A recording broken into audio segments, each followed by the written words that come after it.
First time ever met in my life. I love everyone. What's going on, you crazy bastards? You're back here with Rob Kimball from sonsofwrestling.com for a WWE NXT review. And we start off the show with Tyler Breeze versus Sami Zayn in a holy shit awesome match. And pretty much, just like the last few matches of Sami Zayn, his competitor just really brings it to him, runs the show, and that is what happened with Tyler Breeze here. He's controlling the majority of this match, but the usual Sami Zayn kicks out of everything because of his heart and determination, and he's on the road to redemption. And anyway, even after this super kick Tyler Breeze nailed, fucking rearranged his face, holy shit, Sami kicked out of that. And then, because we have a frustrated Tyler Breeze, we get the exploder from Sami Zayn, and then the haluva kick finishes this, and Sami Zayn back on track. And here we go. And later on, he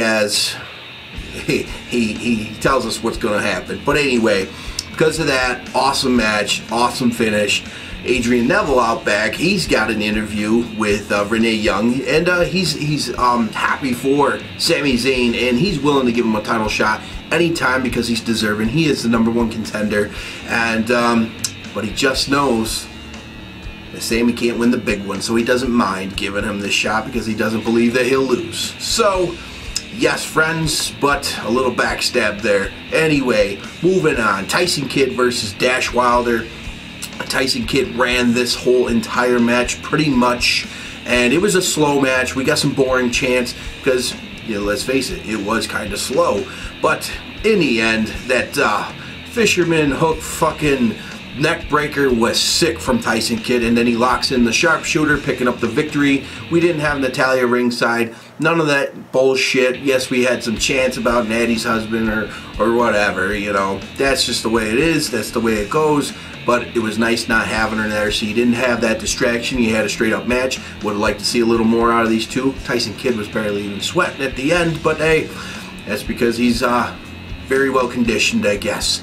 Anyway, moving on. You got Sami Zayn with his interview with Renee Young also, and he's talking about his road to redemption, and next week he wants Adrian Neville. This is where he feels that he's come back and defeated all those people that defeated him at one point in time in his career here at NXT, and he's overcoming all of these guys. Next up, Adrian Neville, he wants that, and he wants it next week. So we'll find out what William Regal's answer is later on in the show. But we have Sasha Banks and Becky Lynch versus Charlotte and Bayley. Now this seems like it would be a slam dunk, but you know, Sasha's just playing mind games, and Charlotte is so damn frustrated and pissed and wants to get her hands on her, but she won't get in there while Charlotte's in there. And as soon as she does, she taps back out, tags in Becky Lynch, Claire Lynch, jeez. Anyway, she eludes every time that Charlotte's in there. But and then when she is in there against Bayley, she goes and uses the figure 4 to further on the frustration of Charlotte ringside, trying to tag in, trying to get the hot tag. But then we get a distraction from Becky Lynch outside of the ring, and Sasha takes advantage, clothesline Charlotte, and then we get the roll-ups from, well, it's back and forth, but we get that last roll-up from Sasha Banks, and she's pulling the tights, picks up the win. And at the end, you had still good sportsmanship between Bayley and Charlotte, because Charlotte says it's okay, because Bayley looked a little worried there, but hey, it is what it is. Down the road, the payoff will be great, so Sasha's got something coming. Then we have William Regal's interview, and he grants Sami Zayn a title shot because it is what's best for business in NXT, and he had to think about it for a moment, which was odd, but there's no thought process needing to go into this. It's going to be a killer match. Whoever the victor is, it will be insane, awesome, always is, always will be. So, will Sami win the big one? We find out next week. Please no spoilers. I don't know. I don't read the spoilers. I don't even know if it really actually happened yet, but people in spoilers, just wait until it actually happens, then you can post your thoughts and how you feel about it. Anyway, moving on to the Ascension. And they've had enough of Hideo, and they want him out there. And Hideo's got a partner, so I thought we had a match here. Anyway, Hideo Itami aka Kenta, brings out Finn Balor, aka Prince Devitt, aka Fergal Devitt. Most everyone knows who he is. He even had a picture with the Bullet Club wearing a t-shirt that I designed for Bad Influence. Very cool of you, Finn Balor. Awesome. Recognize Sons of Wrestling t-shirts. Hell yeah. Anyway, I wish it went further than that, but that was a really cool moment when he came out and the music fit so awesome. I wish he had the paint because, you know, his body paint, face paint is sick off the wall. I would love to see a body paint, face paint contest between Finn Balor, Prince Devitt, Jeff Hardy, Sting, but Goldust. All three of those guys, hell yes. Those guys are just amazing with what they do with paint.